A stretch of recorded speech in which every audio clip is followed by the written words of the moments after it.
Hola, bueno, seguimos con la segunda parte de este estudios. Espero haya sido de bendición la primera parte y que bueno, al final con todo esto que habíamos estado hablando sobre el séptimo día, eh, haya sido también de bendición y hayas podido pensar un poco en todo eso.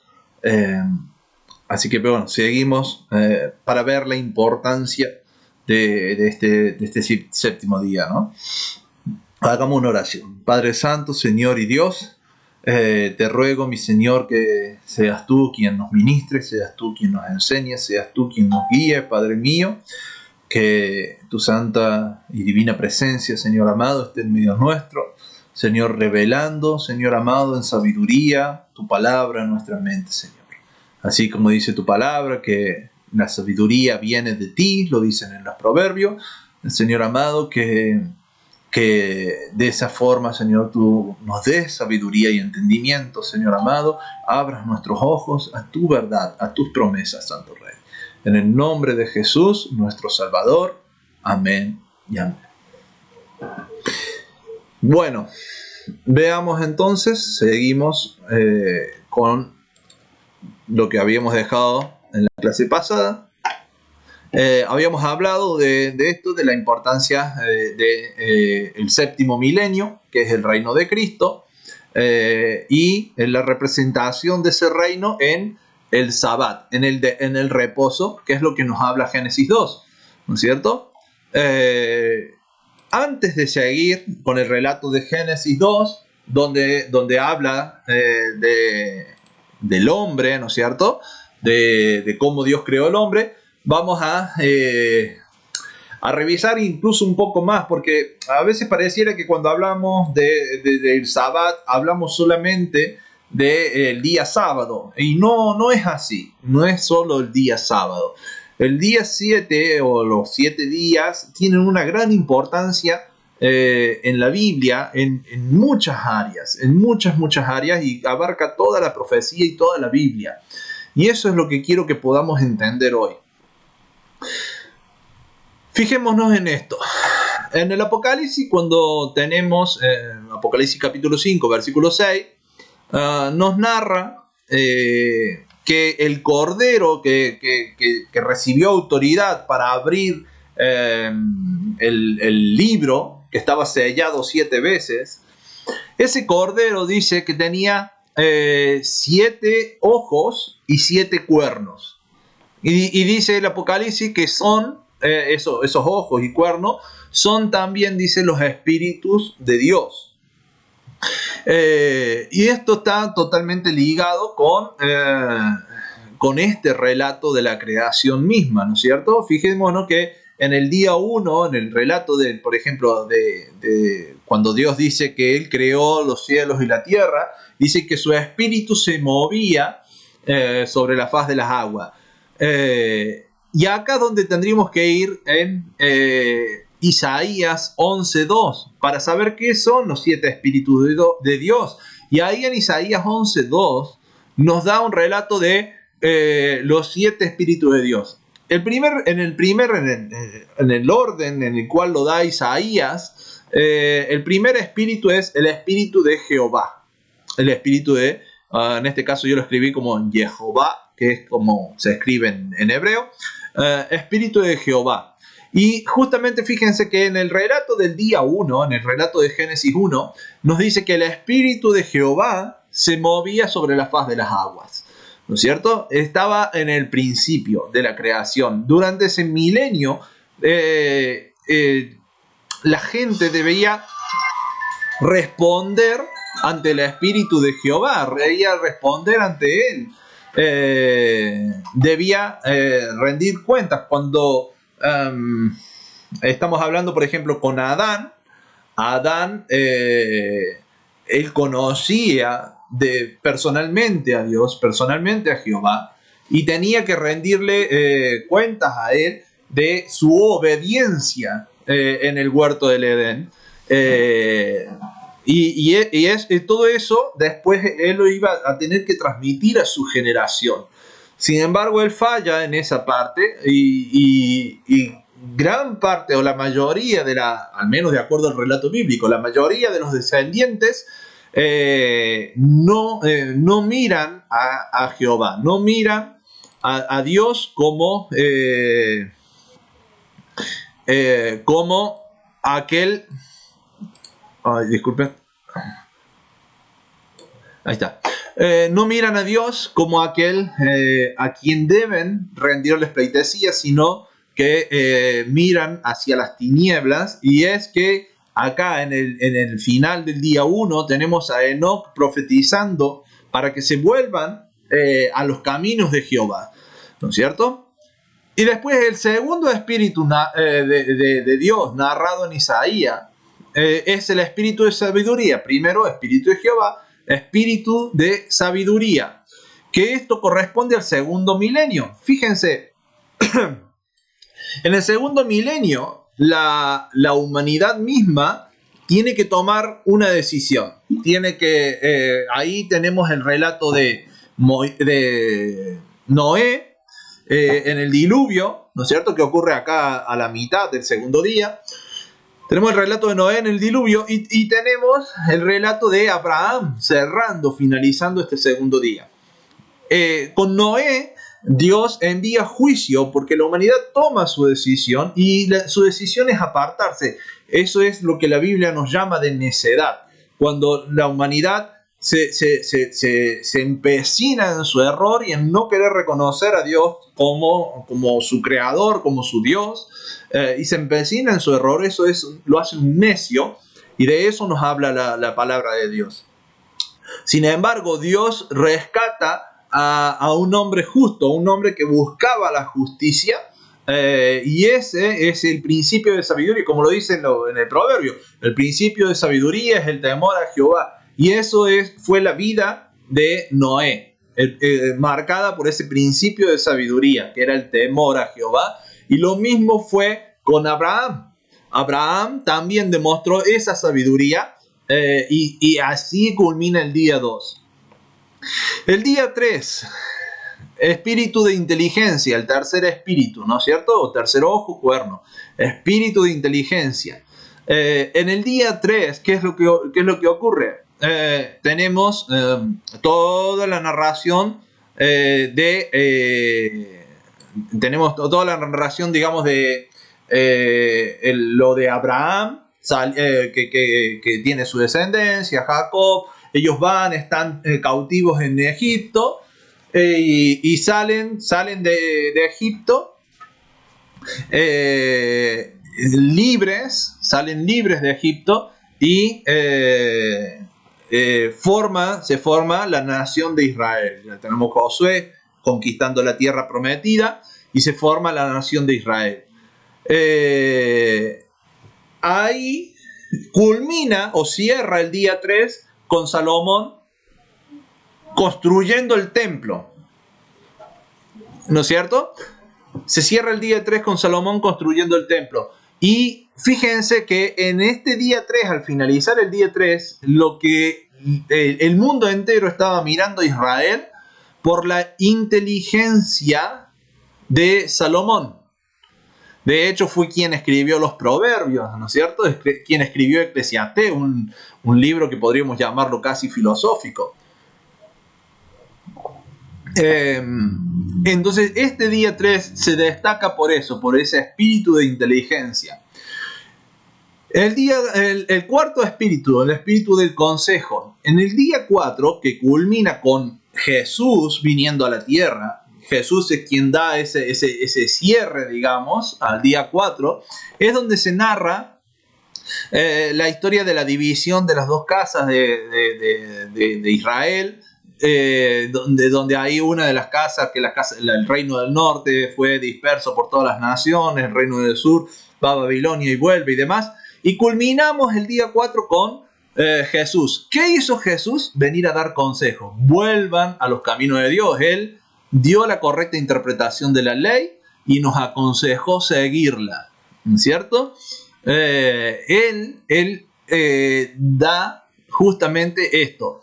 Pero no quiere decir que todo lo demás no lo haya tenido, sino que él es, justamente como vemos en el día 4, es el centro, el que sostiene todos los demás. Por tanto, él tenía la plenitud de estos espíritus. Él fue lleno del Espíritu de Dios.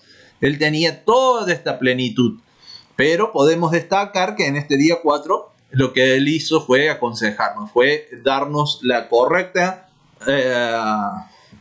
interpretación de la ley, la correcta interpretación de la palabra de Dios. Bien, después en el día 5, tenemos, o en el quinto espíritu, tenemos al espíritu de poder, que esto ocurre en el día 5. ¿Qué es lo que viene pasando en el día 5? El Pentecostés, la venida del Espíritu Santo o la presencia de Dios que llena toda la tierra.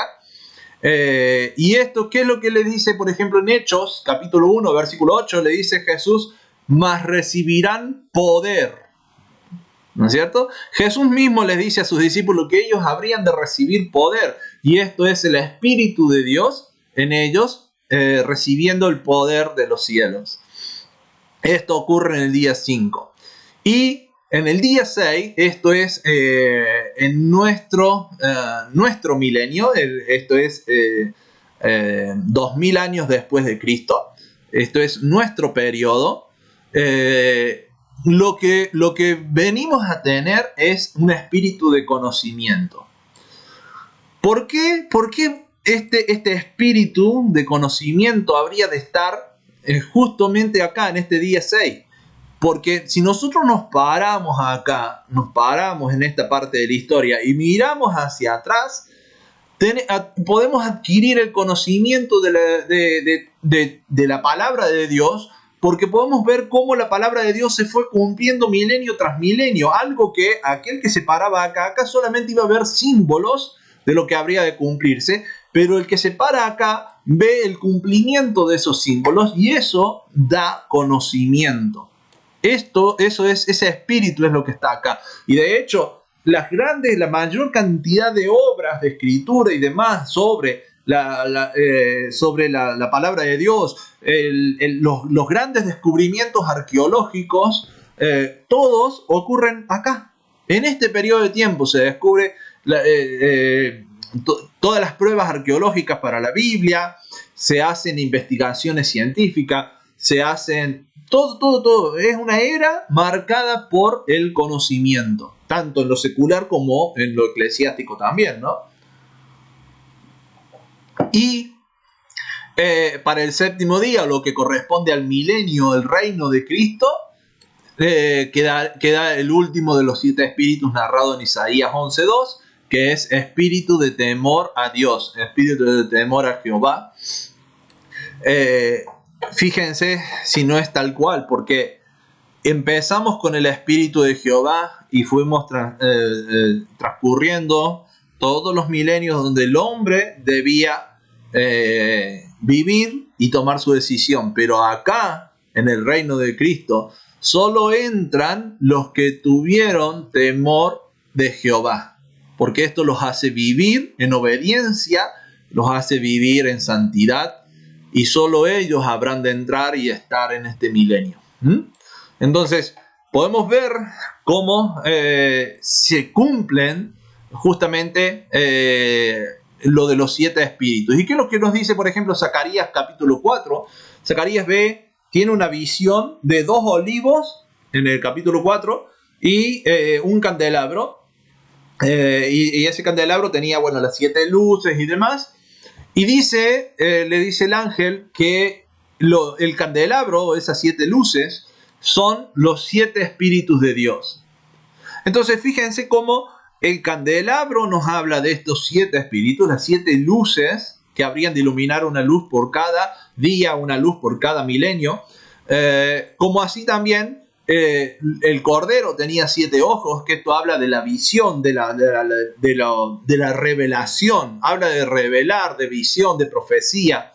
Y tiene 7 cuernos, que los cuernos habla de un poder gubernamental, de un reinado, ¿no es cierto? Que eso lo podemos, yo estoy tirando rápido así, ¿no? Pero todo esto ustedes lo pueden corroborar con las profecías de Daniel. los cuernos en las bestias que Daniel ve eran gobiernos. Y los ojos tenían que ver cuando, por ejemplo, surge un cuerno que tenía ojos, o boca y ojos, tiene que ver con un gobierno diferente, un gobierno que no es humano, que es, o se lo da, por lo menos, con una base más bien divina a ese gobierno. En el caso del relato de Daniel, era un gobierno manejado por Satanás, que se habría de manifestar como si fuese religioso, iba a ser un gobierno religioso, pero que habría de hablar palabras contra el Altísimo en el caso del libro de Daniel. Pero sí era un gobierno que tenía estas características. Entonces, en este caso, el Cordero habrá de gobernar en estos milenios por medio del Espíritu de Jehová, porque Él tiene la plenitud del Espíritu de Jehová, y Él tiene la visión de la misma visión, digamos, el mismo Espíritu que Dios. Entonces ahí podemos ver esta simbología de los espíritus en estos 7 días de la creación, y esto hace aún más, al menos en mi entender, hace aún más peso sobre este relato de los 7 días. Bien, tenemos 7 fiestas narradas en el libro de Levítico 23, que esto hablábamos en el video anterior, sobre estas 7 fiestas. Hice un comentario y veamos lo que nos dice. Ustedes pueden ir y leerlo. El pasaje es en Levíticos capítulo 23. Ahí todo ese capítulo habla sobre estas fiestas, y comienza hablando con el día sábado. Esta fiesta comienza hablando del Sabbat, pero como ya lo he hablado, no tiene sentido que lo mencione de nuevo, pero sí habla del Sabbat, de esto, de los 7 días. Y después tenemos las 7 fiestas, donde está Pascua o Pesaj, que nosotros sabemos que es un corderito que se mata, ¿no es cierto? Se da en sacrificio. Y esto, en su cumplimiento profético, es Jesús muriendo en la cruz del Calvario. Al mismo tiempo tenemos la fiesta de panes y levadura. Esa es la segunda fiesta.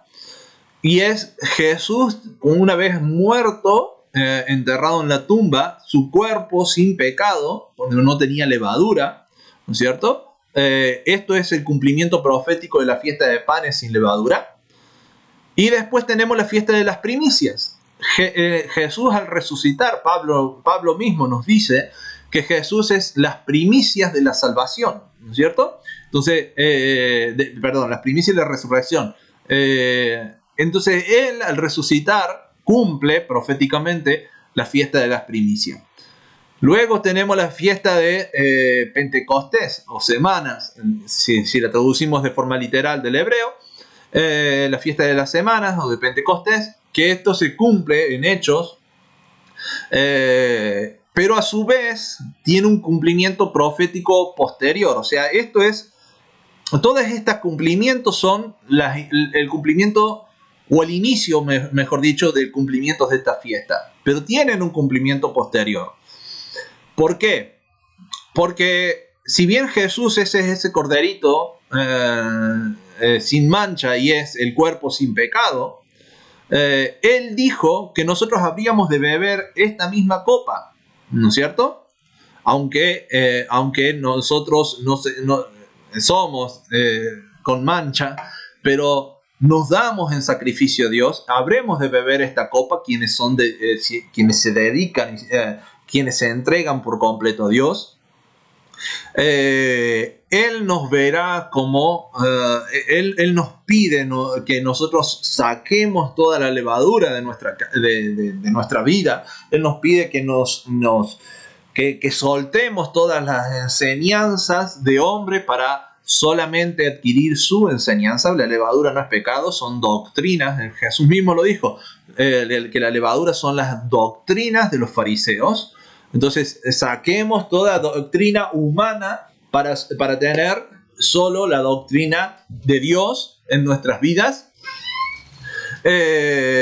Y a su vez las primicias, Pablo mismo nos dijo, ¿no?, que Jesús era las primicias de la resurrección. Por tanto, nosotros al resucitar también estamos cumpliendo esta fiesta en su otra fase, digamos, de la fiesta. Y en Pentecostés inicia en Hechos capítulo 2, pero Pentecostés tiene un total cumplimiento cuando entremos en el reino de Cristo mismo, ¿no? Porque habremos de ser, ahí sí, estar en la presencia plena de Dios, ¿no es cierto? Esto sigue siendo también un cumplimiento parcial de la fiesta. Después tenemos la fiesta de las trompetas, que nos habla del juicio de Dios, ¿no es cierto? Que por eso tenemos 7 trompetas en el Apocalipsis, pero a su vez hablan de la venida del novio, la venida de Jesús a buscar a su pueblo, y eso siempre se ha anunciado con trompetas. Y es al mismo tiempo, cuando veamos las trompetas del Apocalipsis, vamos a ver cómo realmente se cumple eso también, ¿no es cierto? Entonces, esta fiesta aún está en un cumplimiento parcial porque están ocurriendo las trompetas del Apocalipsis, pero todavía no llega a la última trompeta, que es cuando venga Jesús a buscar a su pueblo. En la final trompeta, dijo Pablo, seremos arrebatados con él. Y tenemos el día del juicio, Yom Kippur en hebreo, día del perdón, que es cuando Jesús viene a la tierra, ocurre una guerra, la guerra de Gog y Magog, y ahí Jesús extermina a los enemigos de Dios, y ahí se separa el trigo de la cizaña en esa guerra, y eso es parte del cumplimiento del Yom Kippur, del día del perdón.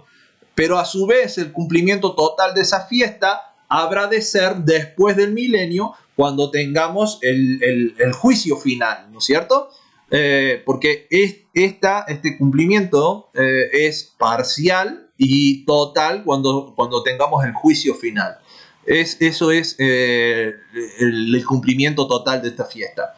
Y después tenemos la otra fiesta, que es la fiesta de los tabernáculos, o Sukkot en hebreo, que esta fiesta nos habla del reino milenial de Cristo. Esta fiesta tiene la intención de que entremos en conciencia de que nuestro paso por la tierra es temporal, y que nosotros tenemos como meta u objetivo algo mayor que esta tierra, y esto es lo que esta fiesta tiene, esa intención de representarnos el reino de Cristo. Digamos que tenemos un cumplimiento parcial de esta fiesta cuando la festejamos, cuando vivimos y alineamos nuestra vida en ordenanzas a Dios.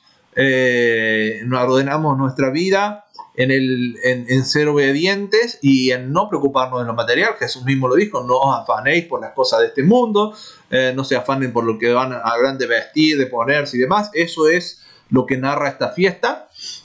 Ese es un cumplimiento parcial, y el cumplimiento total habrá de venir acá en el reino de Cristo, y por completo cumplimiento cuando tengamos cielo nuevo y tierra nueva, porque es algo que también manifiesta esta fiesta, que en el 8º día o al finalizar los 7 días en esta fiesta se debe hacer gran fiesta. Es una fiesta donde hay que tirar, como quien dice, la casa por la ventana, como decimos acá en Argentina. Es una gran fiesta. Entonces, ahí podemos ver también la importancia del número 7 en el cumplimiento profético de estas fiestas. Fíjense que Pablo dijo que Jesús era el cordero inmolado del principio de la creación, ¿no es cierto? Y este cordero inmolado, que lo tenemos narrado en Génesis capítulo 3, 15, cuando Dios le habla a la mujer, él ya sabía cuál era el plan de redención, y eso lo viene hablando desde el principio. Él mismo se mantuvo todo este tiempo sin pecado. Y en el día 3, que es cuando, perdón, en el día 2, que es cuando el pueblo, Dios lo separa, lo saca de las naciones paganas para que vivan en santidad. Dios les dice a su pueblo en el Sinaí, les dice: sean santos porque yo soy santo. Y Jesús, Pablo lo refuerza y nos dice: sin santidad nadie verá a Dios. Entonces, en ese contexto tenemos en el día 2 panes sin levaduras. Eran panes que estaban sin doctrinas humanas. Las doctrinas comenzaron, una vez que Dios le da la ley, comenzaron a formarse doctrinas humanas. Comenzó a laudarse el pan ese. Y en el día 3 culmina con la resurrección de... en el día 3, que es lo que ocurre con la separación del pueblo. El mismo Pablo nos habla sobre esto de las primicias, que el pueblo al cruzar el Mar Rojo fueron las primicias también. Hacen una representación al cruzar el Mar Rojo, al entrar a la tierra prometida, fueron las primicias de todos los que habrían de ser salvos, de todos los que habrían de venir a la presencia misma de Dios. Y en el día 4, tenemos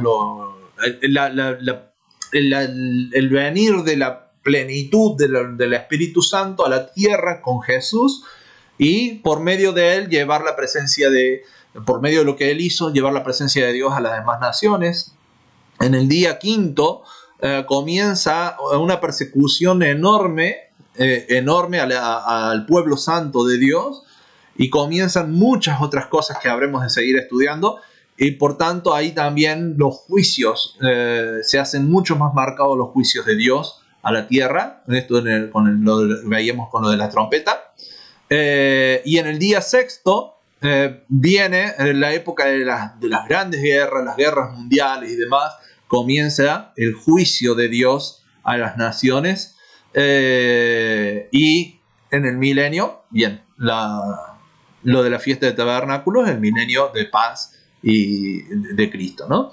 Entonces podemos ver cómo las fiestas realmente encajan en este contexto de los 7000 años, en todo su cumplimiento profético. Yo sé que si ustedes no la han estudiado antes,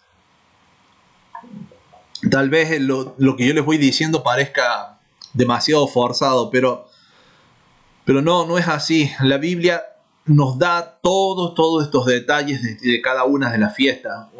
No solo en Levítico 23. En Levítico 23 solamente nos dice cómo se deberían practicar. Pero recuerden que esa práctica son solo símbolos, y cada símbolo tiene su significado, y lo tenemos que corroborar con las Biblias, con la profecía, con muchas cosas, corroborar para entender esos símbolos, y ahí es donde entramos en todo este conocimiento, ¿no? Bien, en el Apocalipsis tenemos entonces 7 sellos, y fíjense que cuando Jesús va rompiendo los sellos, no voy a entrar a decir con detalle de cada uno de ellos, pero para que ustedes tengan en cuenta, ocurren guerras, ocurren desastres, en cada uno de los sellos ocurren muchas calamidades, cosas feas que van pasando, excepto en el séptimo. En el séptimo sello, la Biblia nos dice que hay silencio. Esto ocurre en lo que correspondería al séptimo día, al séptimo milenio, ¿no es cierto?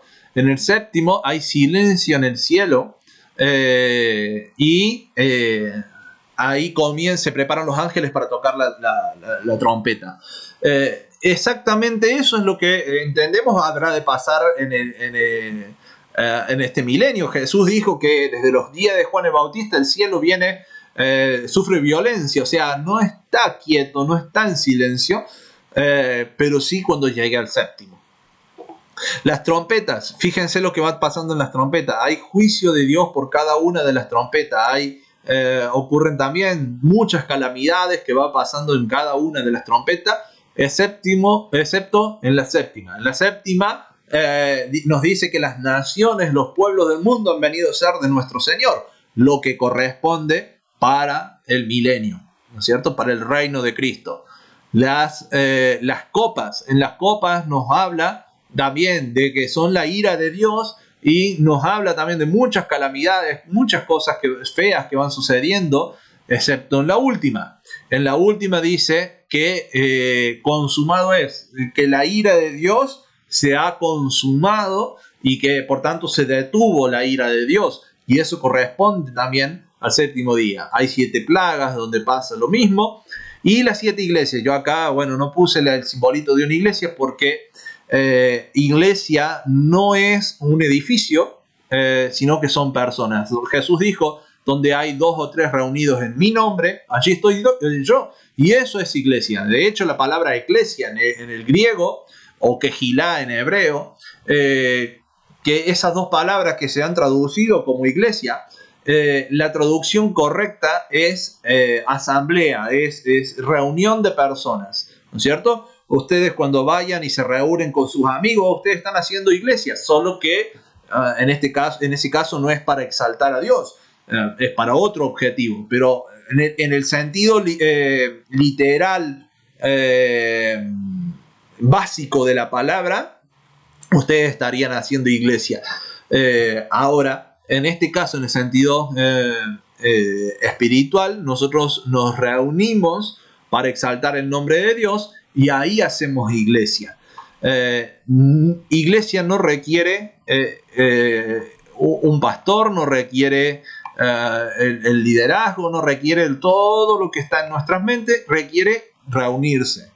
Eso requiere ser iglesia. Después el tema de los líderes y demás es una cuestión organizacional, ¿no es cierto? Pero iglesia requiere reunirse, ¿no es cierto?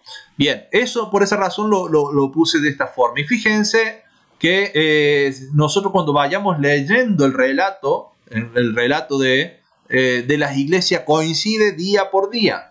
Y no quiero entrar en esto porque se haría demasiado largo, no quiero entrar en el relato de una por una, pero sí quería rescatarles que la última iglesia, la última congregación que habría de corresponder al milenio, es la iglesia de la Odisea. Y en esta iglesia de la Odisea dice que era una iglesia tibia, que la habría de vomitar de su boca y demás. Y pareciera contraproducente que llegue esa iglesia al milenio, ¿no es cierto? Esa congregación de personas al milenio. Sin embargo, no lo es, no es contraproducente, sino que recordemos lo que nos dice el relato bíblico respecto al milenio. Dice que Satanás habría de ser preso acá al inicio del milenio, habría de estar encadenado, pero dice que al final del milenio él será soltado para probar nuevamente a las naciones, y allí dice que juntará nuevamente un gran ejército e intentará luchar contra el Cordero.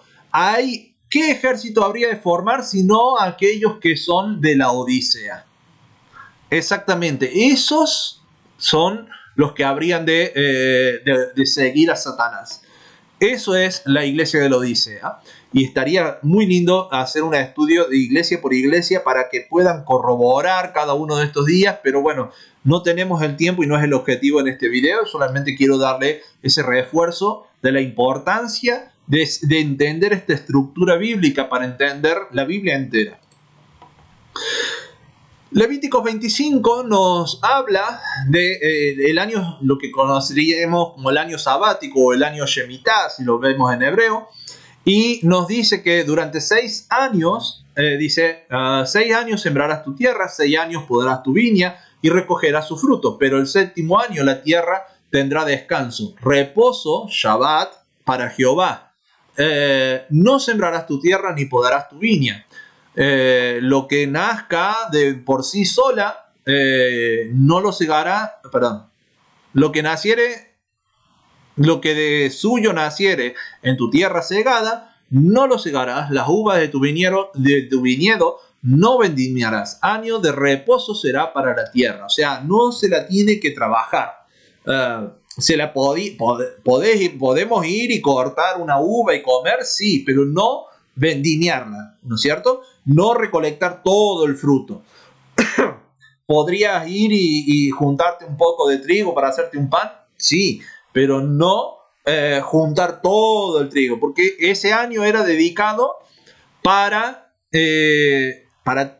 todas las personas que necesitaban. ¿Ves? Más el descanso de la tierra te dará de comer a ti, a tu siervo, a tu sierva, a tu criado, a tus extranjeros que moraré contigo. O sea, si yo estoy recolectando todo el fruto que la tierra, la cual poseo, me da, entonces yo estoy diciendo esto es mío y no les pertenece a ustedes. En cambio, Dios en ese momento, al dejarla descansar, y les dice que le daría de comer tanto al siervo, a la sierva, al criado, pero también al extranjero.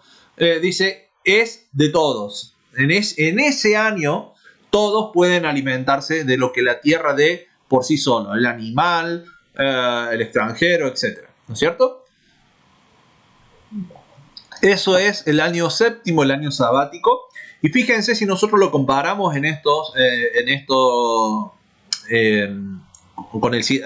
con el séptimo milenio, séptimo día, séptimo año, etc. Con el año séptimo, la representación del 7. Entonces nosotros sabemos por este pasaje que en el séptimo día, en el séptimo milenio, habrá paz, habrá reposo, se reposará. ¿No es cierto? Que eso lo sabemos por el milenio, por el relato del milenio. Entonces, ¿qué es lo que pasó durante estos otros milenios? Tendría que haber, en estos otros milenios, estos otros 6.000 años, tendría que haber habido trabajo de la tierra. De hecho, sabemos que es así. Jehová trabajó la tierra durante 6.000 años para reposar en el año séptimo, ¿no es cierto? En el séptimo milenio. ¿Qué fue trabajar la tierra? Bien. La tierra árida, esos corazones duros, Jehová los fue arando con pruebas, con dificultades, con los sucesos, los fue arando. Y por ejemplo en Oseas nos habla de que él tomó a su pueblo y dice, y los sembraré para mí en la tierra, dice en Oseas. O sea que el relato de Oseas nos está diciendo que Dios hizo lo que está haciendo este hombrecito acá. Dios lo fue desparramando. Eso fue a causa, cuando el pueblo peca, ellos van cautivos con Asiria y de ahí se desparraman por todo el mundo. Eso fue lo que Dios estuvo haciendo acá, como si fuese este hombrecito, tirando la semilla por todo el campo. Y Jesús después viene para regar con bendición a esas semillas, con la palabra de Dios, y esas semillas debían empezar a crecer y dar fruto. Aquellos que escuchan de la palabra debían crecer y dar fruto. No es casualidad que Jesús haya dado la parábola del sembrador, de la semilla que cae en buena tierra y demás, porque cuando se siembra como siembra este hombrecito al voleo, no toda la semilla cae en buena tierra, pero sí hay una buena preparación previa. Bueno, la gran mayoría lo hará. Entonces Jesús decía que había muchas de esas semillas que habrían de crecer entre espinos, serían ahogadas, otras que caerían en las piedras y demás, y de los que crecían tenían que dar fruto al 100%, ¿no es cierto? Al 100 por 1. Pero también nos dice que los que no den fruto serían cortados y arrojados al fuego, ¿no es cierto? Y después en Apocalipsis, cuando llega el tiempo del fin, el ángel manda que se meta la hoz, como está acá en esta imagen, se meta la hoz y se recolecte la cosecha de la tierra. Entonces vemos durante estos 6.000 años el trabajar la tierra, que somos cada uno de nosotros. Fíjense que cuando la Biblia habla del diezmo, no habla de dinero. Mucha gente dice, no, pero Dios no pedía dinero porque en aquel tiempo no había dinero. No, es mentira. Cuando Dios habla del diezmo, dice que si el lugar que él escogiese estuviese demasiado lejos, ustedes vayan y léanlo. Dice, si el lugar que yo escogiera estuviese demasiado lejos, vende tu diezmo, viaja con el dinero, compra allá, con el dinero ese, compra todo lo que vos quieras, y cómelo delante de mí. O sea, el diezmo nunca fue dinero. Nunca. El diezmo siempre fue productos de la tierra. Animales, verduras, frutas, cereales, etc. Pero siempre producto de la tierra era el diezmo. ¿Por qué razón? Porque representaba todo esto. Jesús estuvo trabajando la tierra y el producto de la tierra, o sea, nosotros, los que creyeron en Él, que dieron los frutos, esos habrán de ser presentados a Dios y son el diezmo de la tierra. La tierra habrá de ser diezmada a la voluntad de Él, a su propio reino. Eso representa todo esto, y esto es una de las ordenanzas de Dios, es parte de esta estructura de 7.000 años. Por esa razón Dios quiso siempre que quede grabado en nuestras mentes su plan de redención. En Génesis 29 nos habla sobre Jacob cuando él conoce a Raquel, y nos dice que él se enamoró de Raquel y trabaja 7 años para poder casarse con Raquel. Después tiene esos pormenores y demás, pero quiero rescatar esto. Trabaja 7 años por su esposa. Así como Jesús trabajó durante estos 7 años por su esposa, para acá después al final de tener las bodas del Cordero, al final del milenio, tener esas bodas del Cordero. Así de esa forma Jacob lo representó a Jesús en este trabajo. Y justamente, ¿qué es lo que era Jacob? Era el pastor de las ovejas de su suegro. De esa forma trabajó por Raquel, por su esposa amada. Creo que no hace falta decir demasiado en eso, ya la mayoría tenemos ese concepto bien plasmado, solo que quería ponerlo en esto de 7.000 años, ¿no? Tal vez pensamos en Jacob, en el trabajo por su esposa, y muchos hemos analizado que Raquel representaba a su pueblo y Jacob a Jesús, pero tal vez nunca lo pensamos en esto de los 7.000 años. Bien, en Levíticos 8 nos habla de cómo los sacerdotes eran consagrados, eran santificados y dedicados a Dios, y ellos tenían, había todo un ritual a seguir en sacrificios que primero se tenían que lavar, después los ungían. Cuando Moisés tenía que ungir las cosas, eran 7 veces que tenía que ungirla. Por eso yo estoy rescatando algunas de la simbología y muchas otras más. Pero bueno, estoy rescatando las que me parecieron más propias de este estudio.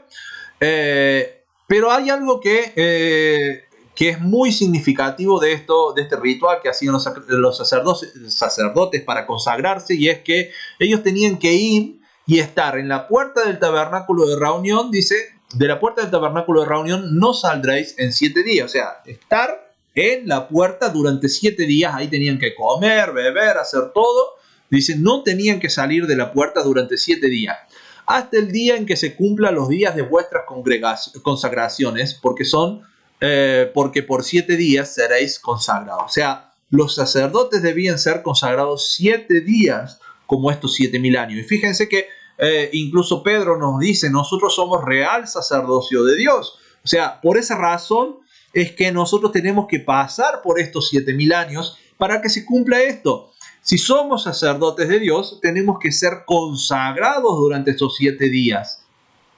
¿Ven toda la simbología que va implícita en este día séptimo? Si ustedes van a guardar o están guardando el sábado, tienen que pensar en todo esto. No es solo un día más, es todo esto implícito en esa festividad, en las festividades que son del séptimo día, en la festividad de dejar descansar la tierra el séptimo año, en todo lo que tenga que ver con el día 7, con el 7, tiene implícito todo esto. No es algo aleatorio, no es algo separado. Todo el plan bíblico está plasmado en esto, en el 7. En Primera de Reyes 18 nos narra cómo Elías oró para que llueva, y él dice que manda a su criado para que vaya 7 veces. Entonces, fíjense lo que le dice. Dijo a su criado, sube ahora y mira hacia el mar. Y él subió y miró y dice, no hay nada. Y él volvió a decir, vuelve 7 veces. Entonces, tenemos por cada día a su pueblo arrodillado y orando, clamando a Dios, buscando la comunión con Dios, y el otro mirando y diciendo, no hay nada. ¿Y qué es lo que decía, por ejemplo, Pedro cuando hablaba de la gente? Y dice, la gente se burla, esto es en 2 de Pedro 3, La gente dice, se burla porque dice, desde los días de la creación, dice Pedro, desde acá, desde el milenio 1, desde los días de la creación, los cielos y la tierra están igual que antes, y Dios no ha cumplido nada, le decían a Pedro. Y de hecho, hasta el día de hoy nos vienen diciendo también esto, ¿no? Y es exactamente, fíjense que Pedro estaba diciendo que todo el tiempo la gente está diciendo, yo miro al horizonte y Dios no hace nada, Dios no cumple nada. Y entonces ahí Pedro le dice, no se olviden que un día para Dios son como mil años como un día. Ahí es que nosotros entendemos los tiempos de Dios. Entonces este siervo, este criado de Elías, Elías se quedaba orando en comunión con Dios y lo mandó 7 veces. Primera, nada. Segunda, nada. Tercera, nada. Cuarto, nada. Quinto, nada. Sexto, nada. Pero en el séptimo, él dice, veo como una pequeña nube, y dice, se oscurecieron, vino viento y hubo una gran lluvia. La séptima vez que este siervo sube, y es esas lluvias tardías, que es lo que nos hablan las profecías, están llegando para el milenio de Dios, donde habremos de recibir la plenitud del cumplimiento de su palabra. Pablo mismo lo dijo, por ahora lo vemos como por un espejo, pero en su día lo veremos cara a cara, en persona. De eso habla también, y esto es una clara simbología de este plan de Dios. Lo mismo pasa con Naamán. En 2 de Reyes 5, en el 14 nos dice, Naamán fue y se sumergió 7 veces. Esto es conforme a lo que Eliseo le había encomendado. Dice, se sumergió 7 veces en el Jordán, según se lo había ordenado el profeta, y su sangre se volvió como la de un jovencito y quedó limpio. ¿Qué es lo que tenía Naamán? Tenía lepra, y la lepra siempre fue una sombra, un símbolo del pecado. Entonces, durante 6 milenios la humanidad estuvo en el pecado, pero en el séptimo milenio, en el séptimo día, habrá de exterminarse, de extirparse el pecado. Dice, y al final, en la séptima vez que se sumerge, él queda limpio. ¿Qué es lo que pasa? ¿En el milenio habrá pecado? Bueno, la gente tendrá la oportunidad de decidir. Por esa razón Satanás junta a todo un ejército. Entonces, en el milenio sí puede haber pecado. Recordemos que pecar es transgredir la ley de Dios. Entonces, en el milenio se habrá de regir las naciones por medio de la ley de Dios, y van a poder elegir si quieren o no obedecer. Todavía podrán elegir eso. Pero al finalizado el milenio, cuando Satanás se suelte, viene el juicio, y ahí todos ellos serán tirados al lago de fuego. Todos los que no obedezcan serán tirados al lago de fuego, y se exterminará el pecado y quedaremos limpios, como así quedó Naamán después de la séptima sumergida.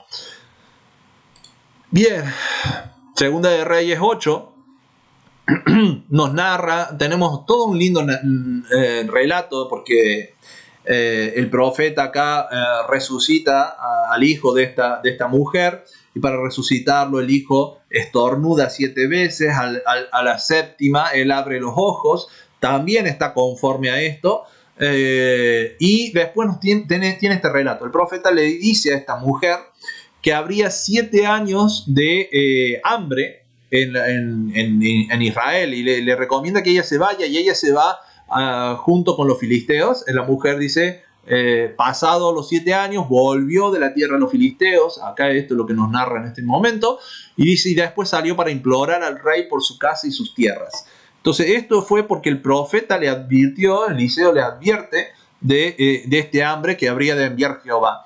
Entonces durante este tiempo habría hambre. ¿Hambre de qué? Hambre de la palabra de Dios, hambre de estar en su presencia, hambre de buscarlo, pero tendrían hambre. Y después de este tiempo, Dios terminaría con ese hambre, lo mismo que estamos viendo que es el plan de Dios.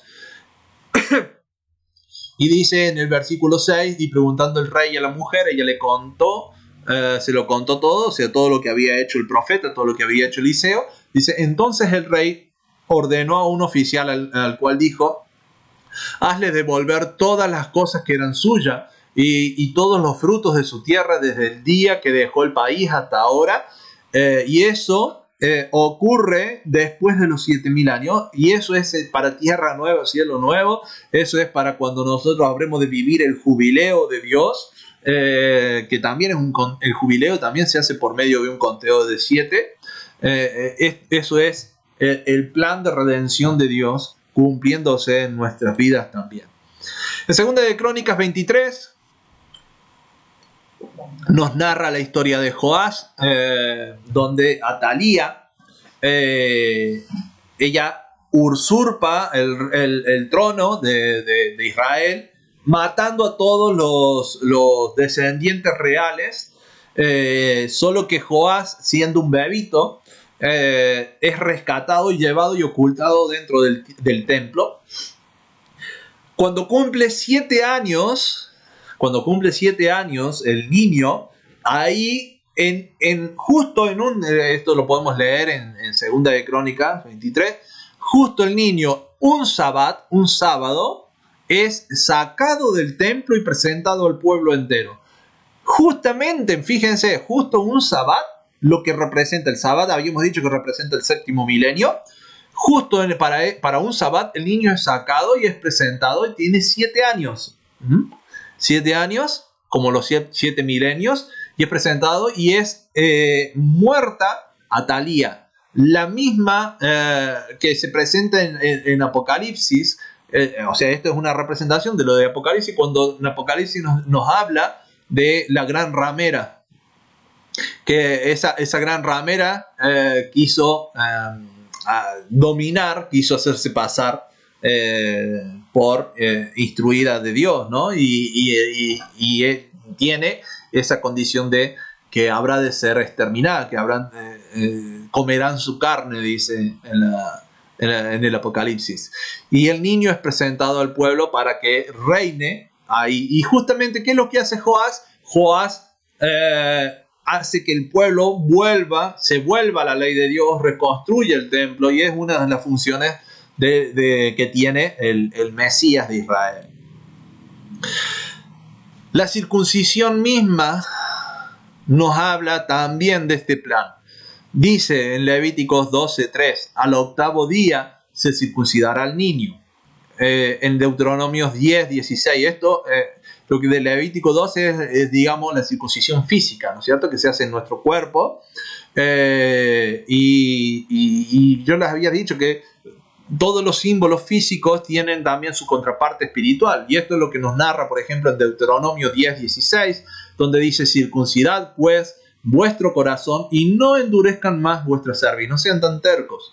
Y Deuteronomio 36, que también vuelve a decir: además del Señor tu Dios circuncidará tu corazón y el corazón de tus descendientes, para que ames al Señor tu Dios con todo tu corazón, con toda tu alma, a fin de que vivas. Fíjense que esto está escrito dentro de la ley. Pablo habló de esto, Deuteronomio 10:16, donde dice: circunciden vuestro corazón, le dice. Y Pablo estaba hablando de eso. Y en Deuteronomio 36, cuando dice: el Señor tu Dios circuncidará, o sea, futuro, circuncidará tu corazón, eso lo podemos ver narrado en Jeremías 31:33. Por ejemplo, Jeremías 31:33 dice: pero este es el pacto que haré con la casa de Israel después de aquellos días, dice Jehová, daré mi ley en su mente y la escribiré en su corazón, y yo seré a ellos por Dios y ellos me serán por pueblo. Esto es la circuncisión del corazón. Cuando Dios escribe su ley en nuestra mente y en nuestro corazón, Él está circuncidándonos para que nosotros seamos su pueblo. Y eso también era parte de la ley.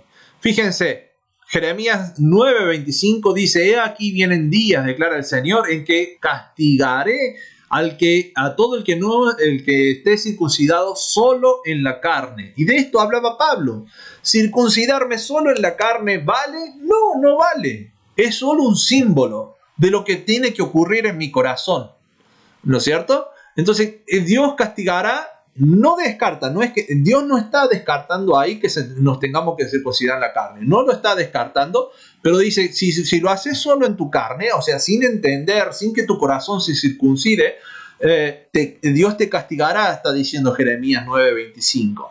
Y de eso hablaba Pablo. Pablo defendía en que primero debe circuncidarse nuestro corazón, porque si no está circuncidado en nuestro corazón, ¿para qué lo hago en la carne? ¿Para qué me esfuerzo en hacerlo en la carne? En cambio, en el judaísmo lo hacen al revés. Primero circuncidate la carne y después te enseño la Biblia. Después entras en la sinagoga. Y no es así. Primero el corazón. Y para circuncidar mi corazón necesito entender la Biblia, estudiarla, vivirla, practicarla. Y así se circuncidará mi corazón y por tanto después podré reflejarlo exteriormente en mi carne. ¿No es cierto? Ese era el mensaje de Pablo. Fíjense, en Jeremías 9:26 dice: a Egipto, a Judá, a los hijos de Amón, a Moab y a todos los que traspasan las sienes, a los que habitan en el desierto, porque todas las naciones son incircuncisas y toda la casa de Israel es incircuncisa de corazón. O sea, estaba comparando en Jeremías, el verso siguiente, a la casa de Israel como alguien que, por más que llevara una circuncisión física, en su corazón no lo estaba. En su corazón no tenía la circuncisión, lo que para Dios realmente estaba valiendo. Por esa razón dice: castigaré a todo el que no esté circuncidado, al que esté circuncidado solo en la carne. ¿Por qué? Porque castigó Dios a Israel porque era incircuncisa de corazón. Eso es algo que tenemos que... Son las dos cosas que tenemos que cumplir conforme a lo que dice la Escritura. Nuestra carne debe reflejar lo que hay en nuestro corazón. De la misma forma en que si yo digo creer en Dios, tengo que actuar conforme a lo que Dios me pide, o sea, no solo que quede en una creencia, sino también en las acciones, de la misma forma sería en nuestro corazón. Si yo tengo mi corazón circuncidado, bueno, expresémoslo también físicamente. Eso es lo que más o menos nos está diciendo la palabra. Pero ¿de qué me sirve expresarlo en acciones si no pasa en mi interior? Si hago eso, soy un hipócrita, soy un falso y estoy queriendo manipular las situaciones. Por esa razón no sirve solo las obras, sino que las obras deben ir acompañadas con fe. Y no sirve solo la fe, sino que la fe tiene que ir acompañada con obras. Y así sucesivamente. Esa es la dinámica que nos está narrando. Y acá es lo que dice Pablo, Romanos 2:29 nos dice: no, sino que es judío el que lo es interiormente, y la circuncisión es la del corazón, por el espíritu, no por la letra, la alabanza del cual no procede de los hombres, sino de Dios. La circuncisión que vale, decía Pablo, es la del corazón, por esto que venimos hablando, ¿no? Por esto que venimos explicando. En Colosenses 2:11, Pablo mismo dice: en él también fuiste circuncidado con una circuncisión no hecha por manos, al quitar el cuerpo de la carne mediante la circuncisión de Cristo. Fíjense que eso es lo que nos narra Deuteronomio 36, es lo que habría de hacer el Mesías. Dice: el Señor tu Dios circuncidará tu corazón. Y Pablo acá dice que Jesús nos circuncidó con una circuncisión no hecha por manos. Pero eso tiene que demostrarse, como Jesús dijo: si me aman, guarden mis mandamientos. Entonces, ¿qué es lo que está representando la circuncisión? Al menos en su ejemplo físico. En el ejemplo físico lo que se hace es cortar un pedacito de carne, cortar el prepucio, cortar la carne y tirarla. Es exactamente lo que habrá de ocurrir en el juicio de Dios. Al final de los siete días se va a extirpar la carne, que es un símbolo del pecado. Se extirpa, se quema por completo esa carne. Por esa razón es que el niño se debía circuncidar al 8º día. Al finalizar una semana de vida, al 8º día se circuncidaba el niño. Y eso es una representación también de nacer de nuevo. Cuando Jesús habla de nacer de nuevo, que es cuando se circuncida nuestro corazón, estamos viviendo un símbolo de esto, del nuevo nacimiento. Cielo nuevo, tierra nueva. Es ahí, después del juicio, después de esa circuncisión, es que nacemos de nuevo, es que entramos a un cielo nuevo, tierra nueva, y que entramos a la nueva Jerusalén. Todo nuevo. Ya no hay lugar para el pecado, no hay lugar para la carne. Todo nuevo. Esa es la representación de la circuncisión en este aspecto simbólico, ¿no? Y así es como llegamos, y para finalizar, hay muchos otros ejemplos más que podríamos poner, pero creo que con esto por lo menos se hace un hincapié bastante importante en la visión de Dios sobre esto, sobre el número 7, en esta estructura bíblica basada en el número 7, ¿no? Y esto es el séptimo día narrado en Génesis 2, donde dice: y fueron pues acabados los cielos y la tierra y todo el ejército de ellos, y acabó Dios en el día séptimo la obra que hizo, y reposó el día séptimo de toda la obra que hizo. Y bendijo Dios al día séptimo, lo santificó, porque en él reposó de toda la obra que había hecho en la creación. Malaquías capítulo 3, versículo 6 nos dice: porque yo Jehová no cambio. Por esto, hijos de Jacob, no habéis sido consumidos. Dios no cambia. Él no opinó de una forma en Génesis y de otra forma en Apocalipsis. Él no cambia. Esto es parte de su plan, y si ese plan son los planos de su construcción, y Él los cambia, entonces la construcción no saldría como habría sido planificada. O si hay un cambio, entonces quiere decir que se ha equivocado cuando lo planificó. Y ese no es Dios, porque Él dice no cambia. Santiago, el hermano de Jesús, Santiago, capítulo 1, versículo 17, dice: toda dádiva, todo don perfecto desciende de lo alto, del Padre de las luces, en el cual no hay mudanza ni sombra de variación. No hay ni siquiera un poquito de variación. Lo que Él dijo se cumple.